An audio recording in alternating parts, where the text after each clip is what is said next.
छैवो हो फकीर व गगन कुटिया।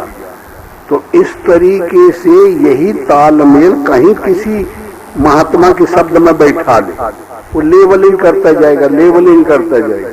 जैसे कोई अच्छा महात्मा है तो वो अंतर जगत से मीटर अपने आप ऑटोमेटिक वायरलेस लगी हुई है।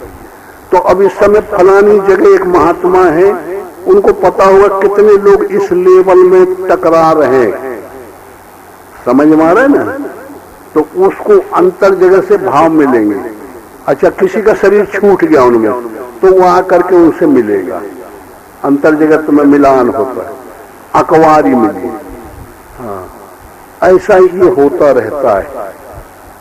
यहाँ एक अखंडानंद बाबा रहे पीली कोठी वाली। तो जब हम यहाँ आए धारकुंडी, तो वो करीब 100 साल के लगभग ज्यादा के रहे, पुराने, अच्छी मान्यता रही होगी। तो उनका शरीर छूट गया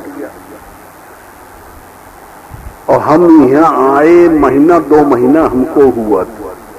तो यहाँ से कोई मतलब नहीं, ना कोई आना ना कोई जाना।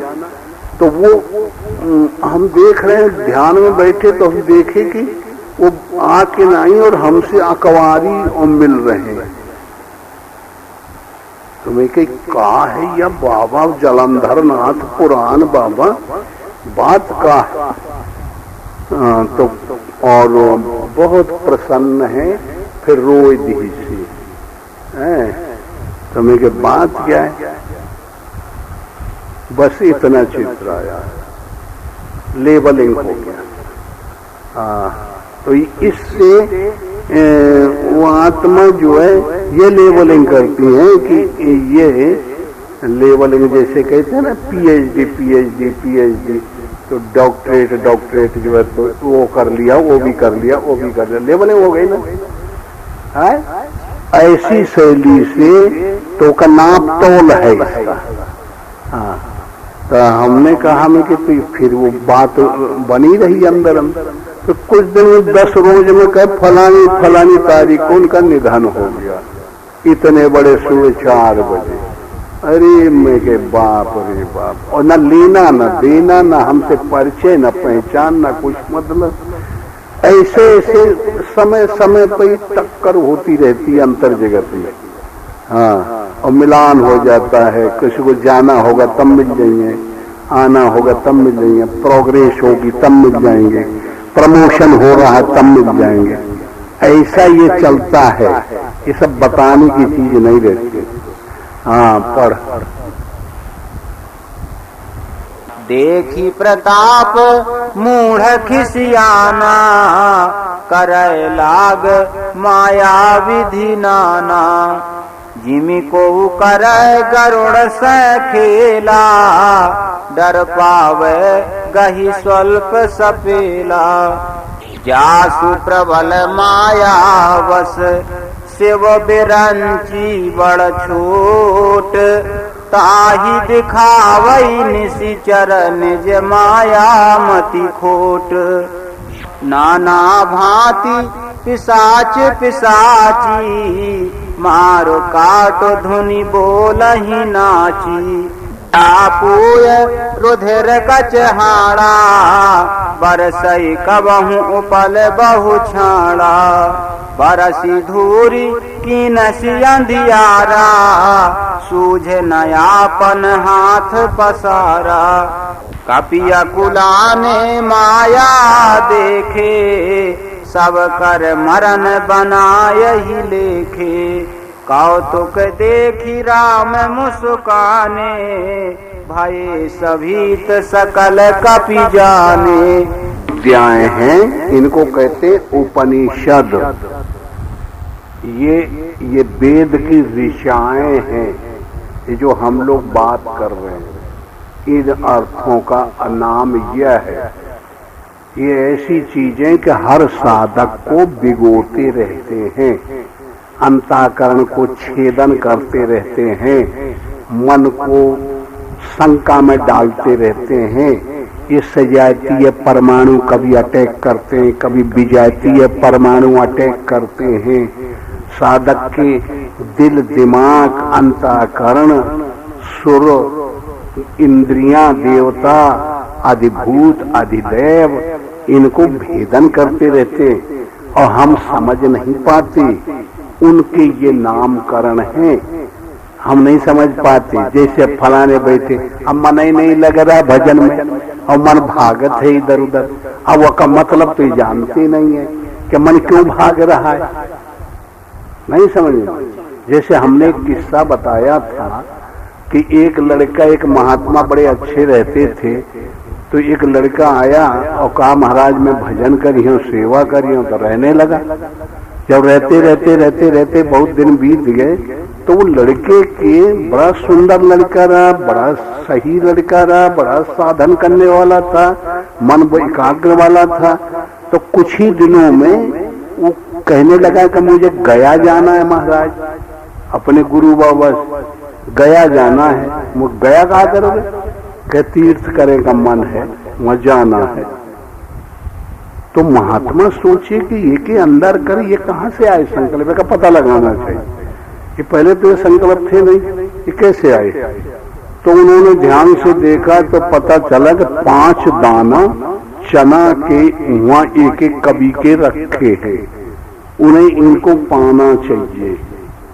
वो प्रेरणा धर धर के करते हैं कि वहां आवे ये और ले जाए, वो का टाइम आ गया है, वहां आवे और इनको खा ले जाए। तो अब क्या किया जाए? तो अच्छा तो ये होगा कि उन्हीं को मंगा दिया जाए चनाओं को, ये काहे परेशान हो। तो ये भी एक कौतुक रचा जाए, साधकों की नजीर हो जाएगी, समझने का तरीका हो जाएगा। तो फिर कोई ऐसे भगत आए तो वो अपन वहां से कोई बनिया वनिया सेठ वेठ तीर्थ यात्रा में निकल पड़े, कुछ सतुआ पिसान, अन्न, चना और ये जो पकैन, ये चवैना बांध बूंद के चल दिए।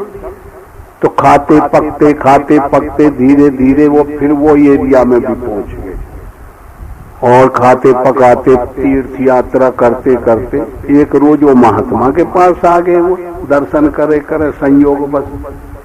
तो उन्होंने जेब में डाला तो 5 दाना चना वो में पड़े थे कैसे ढंग से, और कुछ पैसा वैसा तो चढ़ा दिया, प्रणाम किया, फिर चले गए। महात्मा सब जानते रहे तो 5 दाना चना ले करके और वो लड़के को बुला के कहे, बोले ले ये प्रसाद खा तो ले। खा लिया, जपाली पी ली। फिर और उससे वो दया का नाम न लिया। तो महात्मा 2-3 रोज न बोले, कहे बोले अरे यार तू जाए करा, गया दर्शन करे, तीर्थ करने जाते नहीं। तो कहे महाराज मन नहीं पड़ता, अब मुआ मन नहीं है गया जाने का। बोले अरे ये कहा हुई जाती, अब तब तक प्राण खाए याद रहे कि भाई वो गया जाएगा। तो इसी प्रकार खाने वाले का लिखा है दाने दाने पे नाम। ये बड़ी बीमारी है। अब कौन जन्म का संयोग है, कहाँ काम का वेग आ रहा है, कहाँ क्रोध का आ जाता है, किधर हमें इधर खींचता है, उधर खींचता है, उधर भगवान वाला आ जाता है, वैराग्य वाला आ जाता है। तो ये बड़ी भारी जटिल अंतःकरण में फंसा हुआ है। इनको महात्माओं ने संशोधन करके ध्यान धनुष को बताया, त्याग तर्कस को बताया कि वो त्याग के अंदर ये जमा रहते हैं, ये जानकारी। ध्यान जब हम भगवान का लगाएंगे तो ये सब मालूम हो जाएगा। और फिर वाणी जब मारेंगे, परवाणी से ईश्वर के जो संकल्प युक्त ताकत मारेंगे तो वो नष्ट हो जाएंगे माइक वाले, और वो मारेंगे तो उनके पास हमारे वाले नष्ट करने की है। यही अंतःकरण का युद्ध है। तो इस युद्ध से रत होकर के ही साधक साधना में पार होता है। तो ऐसी शैली ही इन कूट के हमारे जो संत कवि हुए या इंडिपेंडेंट कवि होते हैं, जो स्वतंत्र हैं और जो अध्यात्म विश्लेषण करने में सक्षम हैं, साधना किए हैं, वो लोगों की कविताओं में ये अर्थ पाए जाते हैं। और ये सब साधकों के लिए परम उपयोगी हैं। कि अब बताइए, हम बैठते हैं, सुबह रोज बैठते हैं तो मन नहीं लगता भजन में, दोपहर बैठते हैं तब भी नहीं लगता, शाम को बैठते हैं तो थोड़ा थोड़ा लगा, फिर नहीं लगा। तो अब दुख होता है कि बैठे और हमारे हक में 4 पैसा नहीं भजन आया। तो ये क्या बात है, कैसे खिंच रहा है, कहां से खिंच रहा है? उसका अंतःकरण में जो गतिविधि है सूक्ष्म जगत में, सूक्ष्म शरीर में, उसमें है एक सजातीय परमाणु है, दूसरे विजातीय विरोधी। इन दोनों का झगड़ा अटैक एक दूसरे पर होता रहता है। और इसमें सक्षम हो जाए साधक, जिसको ये क्रिया करनी है, साधना करनी है, तो उसको सुलभ हो जाएगा ना। और जो नहीं अगर सक्षम है तो घबरा जाता है, फिर कहेगा कि पता नहीं पहाड़ कहां से टूट पड़ा, अब हम कहां जाएं। तो फिर चलो घर ही चलो घर महतारी बाप के यहाँ रहेंगे। अब क्या किया जाए, मन ही नहीं लगता, तो फिर रहने से फायदा ही क्या है। तो ऐसे ऐसे मन को तोड़ करके वो विजातीय दुर्गुण सजातीय पथ प्रदर्शक को और खींच के अपनी तरफ पटक लेते हैं। और अगर इस विस्तृत क्षेत्र को अगर हम जान जाएं कि ये सजातीय परमाणु है, ये विजातीय है, ये सजातीय साधन है, ये विजातीय साधन है, अब इनका अटैक आ गया है, तो जैसे रामायण में जो स्वामी जी बताते हैं या हम लोग भी पढ़ते हैं, ऐसी शैली से जब जान जाएंगे तो थोड़ी राहत मिलेगी। और फिर उसमें संभल करके नहीं, देखिए लक्ष्मण मर गए, मेघनाद ने मार दिया, लेकिन हिम्मत छोड़ा उन लोगों ने। फिर कोई न कोई उपाय होगा कि जिंदा हो जाएगा। वो मरता कोई है नहीं और न कोई जिंदा होता, चीज जो की त्यों रहती है और तोड़ फैसला पूरा हो जाता है। हाँ, पूरा माया में भी चल जाता है, नरक हो जाएगा, पूरा स्वर्ग भी हो जाएगा, भगवान भी प्राप्त हो सकता है। और न दुर्गुण कभी मरते, न रात कभी मरती, न दिन कभी मरता, न ज्ञान कभी मरता, न अज्ञान कभी मरता। ये आप तुम्हारे यहाँ मार दो, अज्ञान मर जाए, ज्ञान प्राप्त हो तो तुम्हारी मुक्ति हो गई। तो दूसरों के यहाँ है ना वो प्रक्रिया है। इसलिए इनका ये अजर अमर है, ये आकाश में उड़ते हैं, ये अग्नि में चल लेते हैं, ये वायु में चल लेते हैं, पृथ्वी में चलते हैं, आकाश में गमन करते हैं। ऐसे संकल्प है, सजातीय दूसरे विजातीय। तो इस विस्तृत आंतरिक गोप्त ज्ञान इसको भी कहते हैं। सदग्रंथ कंदर नहीं दूरी, ये चीजें जो है नहीं आती हैं तो फिर बाहरी के माथे तो काम चलेगा नहीं। अब खाली सिलेबल बनाने से, संकल्प बनाने से, विचार बनाने से और ये जो है वार्तालाप करने से थोड़ा ही है में और बड़े बड़े कोर्स पास करेंगे। उनमें तो और बहुत सी बातें हैं, अनुभूतियां हैं, तब जाके साधक आगे बढ़ता है। तो इसलिए इन सबको समझना बहुत जरूरी है। अच्छा, कि लक्ष्मण इतना युद्ध किया और चतुराई से कि मेघनाद का प्राणों में दम कर दिया, प्राण शेष रह गए थे ना। तो बाहर अगर शारीरिक अगर ये कहीं युद्ध हुआ होता तो जिस आदमी के छत बिछत हो जाए शरीर, हाथ पैर टूट जाए, काम न करे, अंग भंग हो जाए, वो फिर तत्काल फिर युद्ध करने लग जाता है का कि वो सिक रिपोर्ट में न चला जाएगा या उसे जो जिंदे होंगे किसी ढंग से उठा ले जाएंगे। आज की मर्यादा तो यही है, लेकिन वहां की मर्यादा देखे कि इस कंडीशन में होकर भी और उसने फिर एक यंत्र अपना लिया और वीर सांगनी शक्ति का प्रयोग कर दिया। कोई एक यंत्र था, वीर कहते हैं बलवान जो अपने से पड़ रहा है, उसको छत बिछत करने के लिए ऐसी शक्ति का प्रयोग किया, ऐसी चिंतवन का प्रयोग किया, विषय उन्मुख गंभीरतम विषय की कंडीशन जब हो जाती है कामावेश आदमी, उस सूरत, उस कंडीशन में अपने मन में प्रवेश कर दिया तो वहां विवेक नहीं रह जाता। वहां वीर घातनी शक्ति वीर को घातिल कर देती है और घायल करके नष्ट कर देती है। तो इस प्रकार कामावेश होना मेघनाद की बलवानी का प्रतीक है और विवेकावेश में हो जाना यही अंतःकरण को, ये लक्ष्मण की विजय और लक्ष्मण की बलवानता का प्रतीक है। ये दोनों परस्पर एक दूसरे से संघर्ष कर रहे हैं। साधक निरंतर भजन करता है। हर आदमी ये दोनों पार्टियों के धर्मों को दिन भर सहन करता रहता है और हर आदमी के अंतःकरण में कभी विजातीय पार्टी प्रबल होती है तो कभी सजातीय पार्टी प्रबल होती है।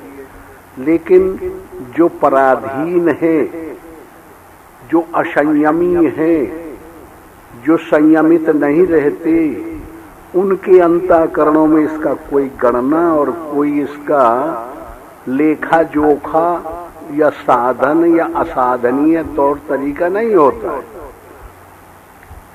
वो लोग इसका संकलन नहीं कर पाते। और जो साधन संपन्न हैं, जो साधन की गतिविधियों में एडमिट हो गए हैं, लग गए हैं और जिनको ईश्वर की अनुभूति थोड़ी थाड़ी हो गई है, उनके अंतःकरण की ये कहानी है। तो उनके हृदय में इस प्रकार सजातीय और विजातीय योद्धाओं का युद्ध होता है। उस पर अगर बारीक रूप से इन तत्वों को मान लिया, थोड़ा था कहीं भाषा का अंतर आ सकता है, लेकिन भावों का अंतर नहीं आएगा और वो भाव प्रधानता अध्यात्म दृष्टि में ली ही जाती है। तो ऐसी शैली से अगर हर साधक जिनको साधना करनी है और इस शैली से इस रामायण के मर्मज्ञ बनने का प्रयास करना चाहिए, क्योंकि रामायण शतकोट अपारा। इस संसार में रामायण शतकोट 100 करोड़ से भी ज्यादा है। तो रामायण किसे कहते हैं? एक व्यक्ति को कहते हैं जिसके अंदर राम दर्शन देता है, जिसके अंदर राम स्पर्श कर रहा है, जिसके अंदर राम का आवेश है, वही रामायण है। राम आयन सा रामायण। अब रामायण का शुद्ध घर मनुष्य अच्छा और दूसरा कोई हो सकता है क्या? मीरा इत्यादि ने क्या कहा है? बना मन मंदिर आलीशान, तेरे पूजन को भगवान। तो इस तरीके से इस पूजन करने के लिए जो बनाया गया मंदिर है, वो में ये बहुत दंड होता है, एडजस्टिंग करनी पड़ती है, साधना में सफल होना पड़ता है। साधन से जो विरोधी संकल्प है वो आके लड़ जाते हैं, अनुकूल संकल्प है वो हमारी मदद करते हैं। और राम की पलटन और रावण की पलटन में कोई अंतर नहीं है। समझ में आया? रात में और दिन में कोई अंतर नहीं है, हंसाई में और रुलाई में कोई अंतर नहीं है। यही तुम्हारा शरीर और मुंह है कि जब तुम हंसते हो तो कैसा खिल जाते हो, और जब यही मुंह रोने लगता है तो कैसा हो जाता है? बिल्कुल बदल जाता है ना। हाँ, तो समझ लो यही के अंदर सब प्रक्रियाएं चलती रहती है। तो अध्यात्म दृष्टि से ये मौलिक चीज है और उसी की ये पूरी गाथा है। हमारे ऊपर, जनसमूह के ऊपर, भाविकों के ऊपर अनेक ऋषि मुनियों ने, जिनको ये प्रकार की अनुभूति थी, जिन्हें इसका रहस्य मिला था, जिन्होंने इस विषय में बहुत बड़ी खोज की थी, उन्हों की कृपा से ये जो लिख दिया गया है तो ये इसको बैठाना चाहिए, तो उनको बड़ी सुविधा होगी साधक करने वालों को और समझाने वालों को। और साधन का कोई पता ही नहीं। जो 4 चौपाई याद कर ले बस वही बता सकता है दूसरे को। 4 सूत्र याद कर ले। जैसे अमूमन आजकल पंडित कोई शास्त्री है, कोई आचार्य है, तो वेद पुराण भागवत के खूब याद कर लेते हैं और फिर कहीं भी बोले तो बड़ी पृष्ठभूमिका बना करके बढ़िया ढंग से और बता देते हैं और काम वह नहीं करते जो बता रहे हैं। आए काम दूसरा करते हैं, अच्छा लगता है। हाँ, तो इसमें वही काम भी करना है और वही बताना भी है। तो ऐसी शैली से ये में एक तानता आनी चाहिए, और जब तक एक तानता नहीं आएगी तब तक ठीक नहीं है। इसलिए जो भी कर्म हुए, चाहे वो शरीर से हुए हों, चाहे सूक्ष्म शरीर से हुए हों, और उसको उसी एरिया का, उसी प्रतीक में, उसी क्षेत्र में बताना चाहिए तो अच्छा रहता है। अब बताइए, पितामह भीष्म थे, तो बताइए अर्जुन वगैरह उनके भतीजे और नाती और पनाती, अर्जुन के लड़का, अभिमन्यु का लड़का, सारे पता नहीं कितने 5-4 पीढ़ी तो हो ही गई होगी। और आज देखिए मिलिट्री का जर्नल, जैसे वह जर्नल था, कौन था पितामह, मिलिट्री का पूरे कहाँ दुर्योधन की तरफ से उसको सेनापति माना गया। आजकल उस पद को जो है चीफ जर्नल कहते हैं। अच्छा, तो अब बताइए, और उससे लड़ने वाला कोनो जवान नहीं था, और शायद उम्र में वो कितना ज्यादा रहा होगा। वो आजकल तो 60 साल में के बाद कोई रहने ही न दे, भगा के किनारे कर देंगे, कहे कि हाथ कांपने लगे, ये बंदूक नहीं चला सकता। और वो कैसे चला लेते थे? हाँ, न कोई भी बलवान ऐसा नहीं था कि पितामह का सामना कर सके। तो ये कुछ और मतलब है और वो रहस्य में है। इसीलिए इसके शीर्षक में ये संकेत कर दिया है रामायण के कि रामचरित्र मानस। ये शब्द का और कोई कारण दूसरा नहीं हो सकता, केवल यही हो सकता है कि राम के चरित्र मानस। मानस उस समय मन को कहते हैं जब ईश्वर उन्मुख हो जाए या ईश्वर युद्ध करने लगे, दुर्गुणों को भगाने लगे, सद्गुणों को संग्रह करने लगे, उस समय इसको मन को मानस कहते हैं। तो उस स्थिति में जब भगवान राम के चरित्र मन के अंदर प्रवेश कर जाएं और मन से दुर्गुणों को निकालने लगे, सद्गुणों की बाहुल्यता दें, उस समय ही इसको रामचरितमानस नाम दिया गया है। तो वहीं ले जाके इसके अर्थ को बैठाना चाहिए। ऐसे ही भागवत का है, ऐसे ही जो है तो महाभारत का है। महाभारत को कहते हैं, महा कहते हैं डिग्री को, भा कहते हैं ज्ञान को, रत कहते हैं लगे हुए को। महान ज्ञान में जो लगा हुआ है उसका नाम महाभारत।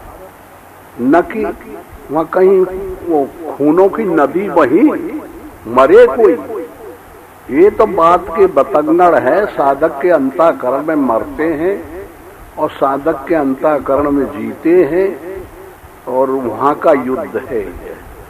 हाँ, और वैसे तो लोग चिल्लाते हैं कि महाभारत में भाई कितने जवान कट गए, कितने मर गए, नदी बह गई खूनों की, लाशों के ढेर लग गए और बलवान कोई रह ही नहीं गया। किसके 10,000 हाथी का बल था तो फिर 1000 हाथी का बल था तो 5 हाथी का बल था, पता नहीं। आजकल जो है हार्स पावर माना जाता है, पहले हाथी पावर माना जाता है। पहले के जमाने में भी विज्ञान था। हाँ, उस समय हाथी पावर था। बताइए, आजकल हार्स पावर है, घुआर पावर है। तो इसलिए बड़े बड़े पावर के आदमी, उनकी नाप तौल हुई थी, उनकी क्षमता का ज्ञान किया गया। जैसे अभी अभी शब्द अलग अलग हैं, नहीं तो हनुमान की नाप तौल कभी कभी शब्दों में आ जाती है, अंगद की भी आ जाती है, बलवानों की और कामदेव की भी आ जाती है, क्रोध की भी आ जाती है, सब की आ जाती है। तो ये ऐसा नियम है, उस नियम के हिसाब से जिस क्षेत्र की वार्ता हो उसी हिसाब से समझना चाहिए। आज मेघनाद समकोटि सत जोधा रहे उठाई, जगदाधार शेष किमि उठे चले खिसियाई। मेघनाद के समान 100 करोड़ अगणित योद्धा उन्हें उठा रहे हैं, परंतु जगत के आधार तब इनका प्राण बच सकता, और कोई इलाज नहीं। तो बस हृदय हिमालय है, ये विवेक रूपी मरीज को निरोग करने के लिए हृदय हिमालय है, और सुख का जो केंद्र है, सुखेन, जो चेतन का प्रतिबिंब वो ये शरीर के अंदर है, वही सब कुछ देगा और वो जानता है। इसलिए जो है वो बताता है कि भाई हृदय में अंदर है अजर अमर होने की ताकत, मरने के को जलाने वाला अंदर है, और वह हृदय रूपी हिमालय में है, और उसका नाम है संजीवनी। मानो जिंदा कर देगी, मृत्यु से जिंदा हो जाएगा। वो आनी चाहिए। तो कहे ये तत्व तो दूसरे की ताकत नहीं है, ये तो हमारे हनुमान जी कर सकते हैं। विभीषण ने कहा, तो हनुमान जाते हैं तो देखिए, अब वो विपक्ष वाले क्या करते हैं कि उधर काल नेमी को लगा देते हैं कि काल करके ये बाधित हो जाए और समय पर ना आ पावे, तो फिर जो है वो विवेक रूपी लक्ष्मण जगह ही काहे फिर युद्ध लाए के रह जाइए, सारे चले जाइए जहां की तहां भारत में। तो इसलिए वो काल को अबाधित करने के लिए हनुमान जी जोर लगा रहे, और बाधित करने के लिए काल नेमी और रावण का जोग में। तो वहां वो देखिए साधु बन जाता है, और जहां वहां तो कोई रहा नहीं है। लेकिन यहाँ जो है अब हनुमान का वहां भैंसा का रूप रहा कि पारी प्यास लगेगी और फिर वह उतरेगा और फिर जाएगा। तो कह पानी की कल्पना हुई, स्नान करने की कल्पना, जिंदगी में हनुमान नहाया नहीं। कहीं कहीं दिया है कि हनुमान और अंगद नहाते रहे कहीं, तो वहीं नहाने का टाइम आया रहा। तो वहां पर जो उतरते हैं और फिर वो गाना गाता है, कितना सुंदर ढंग से कालनेमी मिलता है। कहता है मैं त्रिकालदर्शी हूँ और मैं सब कुछ जानता हूँ। राम के मैं युद्ध में देखिए लक्ष्मण मारा गया, उसका भाई रो रहा है, दुखी हो गया है, तो तुम इसलिए जा रहे हो, मैं सब जानता हूँ, त्रिकालदर्शी। तो फिर मंत्र वंत्र देने के जुगाड़ में हुआ तो मार कूट डाई से मार डाई से, समझे। तो ये कपट जो है अंदर से निकल जाए, तो काल नेम है कपट, और कपट जो है काल को अनियमित करना चाहता है, विवेक को सही रूप नहीं देना चाहता, खंडित करना चाहता है अंतःकरण को। लेकिन नहीं, वैराग्य अगर कुशल है, साधक की बुद्धि सही वैराग्य में लगी है, वृत्ति प्राप्त है, वैराग्य युक्त सूरत काम कर रही है, तो फिर वो सही को सही और गलत को गलत करके निकाल देगा। सही चीज पकड़ लेगा, असली और नकली को निकाल देगा, खत्म कर देगा। और हृदय हिमालय है, और हृदय में जो है श्वासा में जब लग गया तो श्वासा खड़ी हो गई, और जब ऊपर जाती है तो रा, नीचे जाती है तो माँ, और दोनों ध्येय और ध्याता और ध्यान तीनों लग गए तो खड़ी हो गई। जब खड़ी हो गई तो जड़ी मिल गई। और जहाँ ये जड़ी मिली तो फिर कोई मरा जिया सब बराबर हो जाता है, सब ठीक हो जाता है। तो इस तरीके से लक्ष्मण के प्राण उबाल लिए जाते हैं। और विवेक रूप लक्ष्मण जो हम पतित हो गए, परेशान हो गए थे, विचार में डिस्टर्ब आ गया था और उतर आए थे थोड़ा नीचे, तो हालत खटिया खड़ी हो गई और वो सूरत जो है विषय में लग के सांगी बन के और काम का प्रहार सफल हुआ था और विवेक के ऊपर उन्होंने बड़ी भारी घातनी मारी थी। ये टल जाती है और लक्ष्मण सही रूप में आ जाते हैं। वही ये प्रकरण है, तो इसको समझते चलो। रन सरसिज उर राखी, चला प्रभंजन सुत बल भाखी। वहाँ दूत एक मरम जनावा, रावण काल नेमि ग्रह आवा। भाजी रघुपति करो हित आपना, छाड़हु नाथ मृखा जल्पना। नील कंज तन सुंदर श्यामा, हृदय राख लोचना विरामा। तय मोर मूढ़ता त्यागो, महामोह निशिशु तत जागो। काल ब्याल कर भाक्षक जोई, सपने हूँ समर की जीतिय सोई। गंभीर विषय है। अब इसको कैसी शैली से लेना है हम बता रहे हैं कि अंतःकरण हृदय हिमालय है और हृदय में चुंबकीय क्षमता होती है। ये जो जिसको चाहे तिसको पकड़ लेता है, जैसे चुंबक लोहे को खींचती है, ऐसे ये बड़े बड़े देवताओं जिन जिन का ध्यान करता है उनसे एनर्जी शक्ति ले लेता है। ये ताकत है इसमें। तो इससे सब टच रहते हैं। तो ये देखिए भरत और अवध के, अवध ये शरीर है, समझ में आया? और भाव भा से बना भरत, भा से बना भव, भा से बना भगवान, समझ में आया? ये भाव इतना अंधा होता है, इतना अंधा प्रबल योद्धा है ये, कि ये चाहे तो भव की तरफ ले डूब सकता है, ये चाहे तो भगवान को साक्षात खड़ा कर सकता है, नियमों को ताक में रख के ईश्वर को प्राप्त कर सकता है।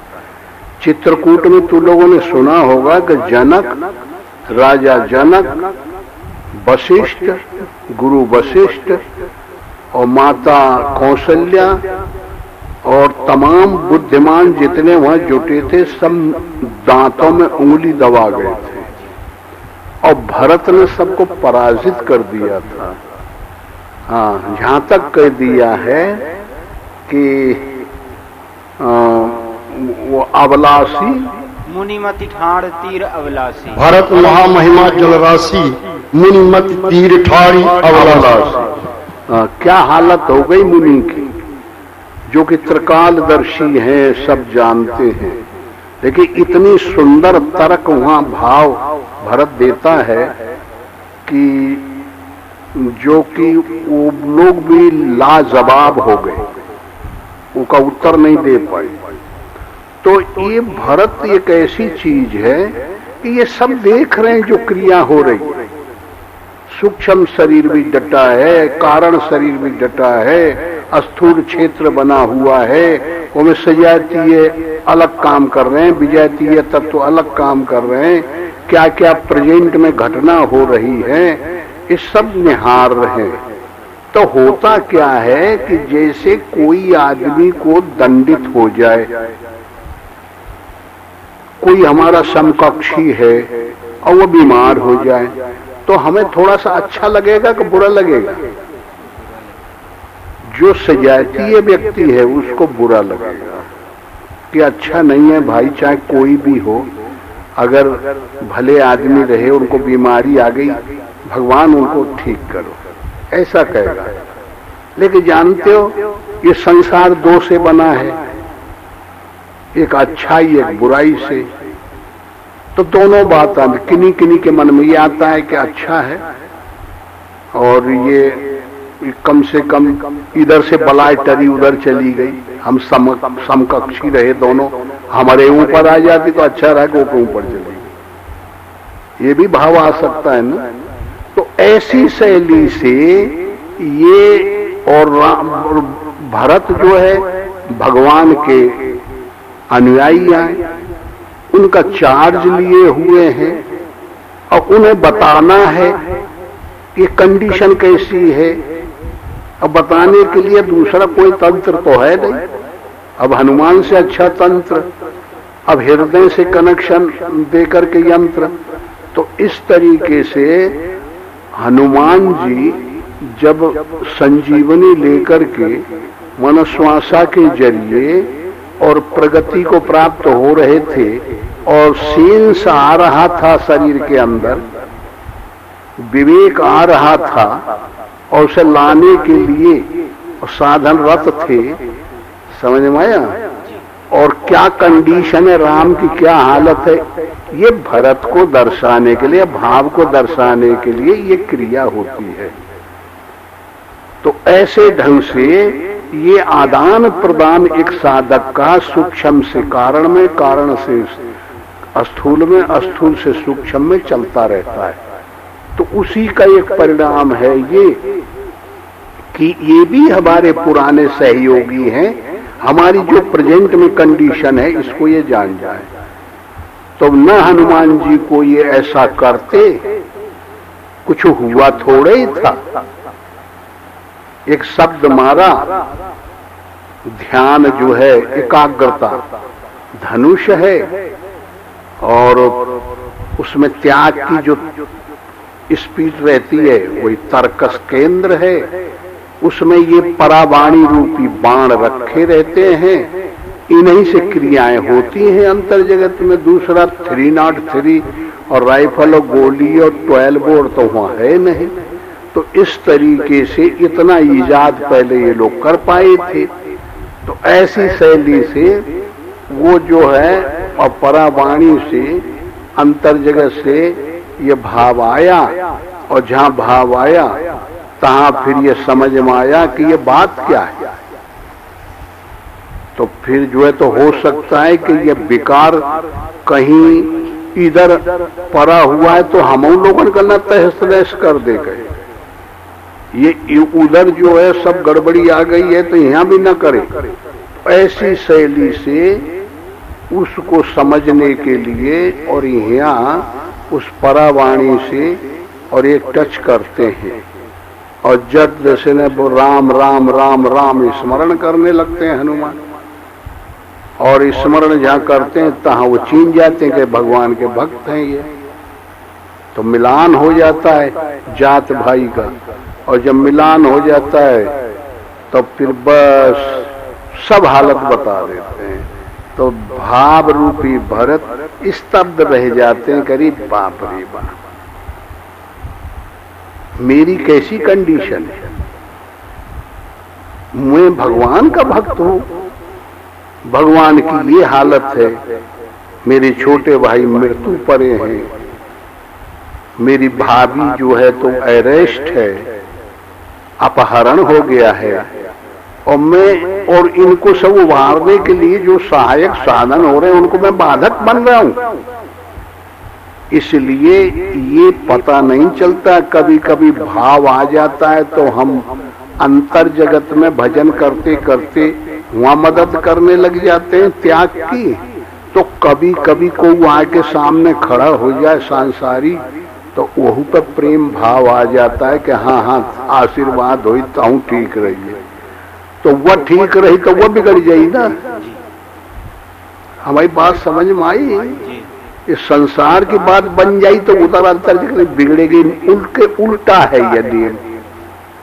तो ऐसी शैली भी कभी कभी समस्या फंस जाती है। तो जो हनुमान और भरत के बीच में अयोध्या में फंस गए, लेकिन बात बिगड़े न पाई। हनुमान में इतना प्रबल क्षमता है त्याग बहुत बली था।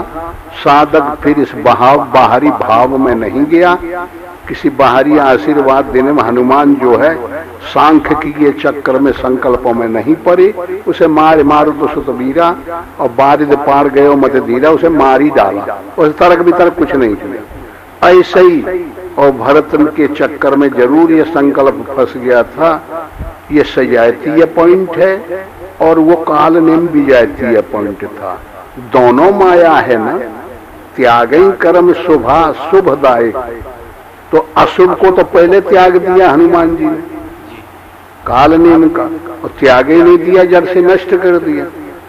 लेकिन शुभ इस ढंग से अपना ही स्वरूप और अपनी ही चीज, अपनी ही साधन और वीरानी हो जाती है और वो अपना द्रोही बन सकता है।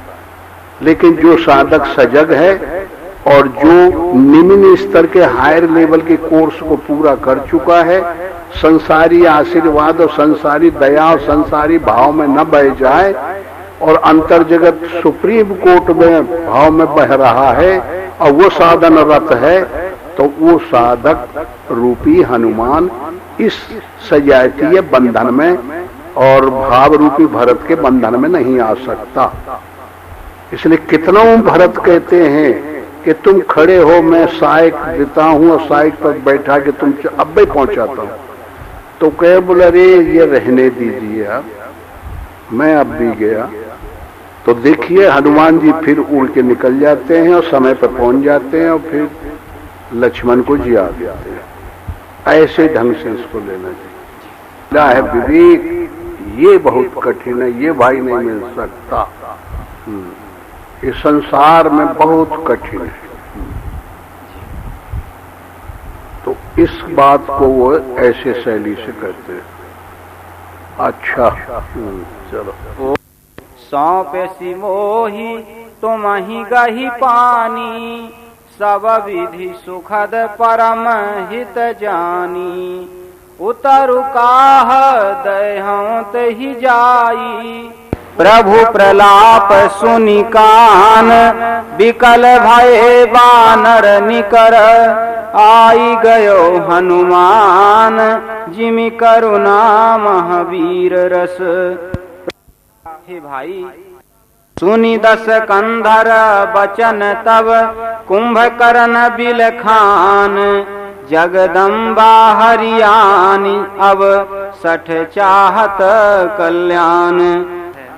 भल न कीन्ह तै निशिचर नाहा, अब मुहियाई जगाई कहा।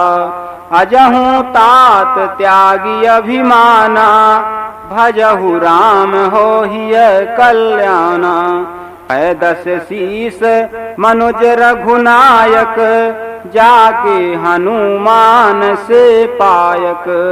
आह बंधु तै कीनी खुटाई, प्रथम ही मोही न सुनाय सियाई।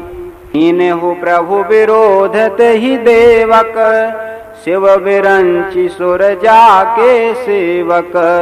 नारद मुनि मुहि ज्ञान जो कहा, कहत्यों तो ही समय निर्वह।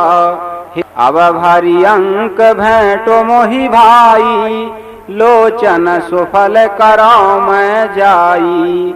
श्याम गात सरसी रोह लोचन, देखो जाई ताप त्रय मोचन। रूप गुण सुमिरत मगन भयो छन एक, रावण मांग्यो कोटि घट। मद अरो महिष अनेक, बंधु वंश तय कीन्ह उजागर। भजहु राम शोभा सुख सागर। तन कर्म मन कपट तजी, भजहु राम रणधीर।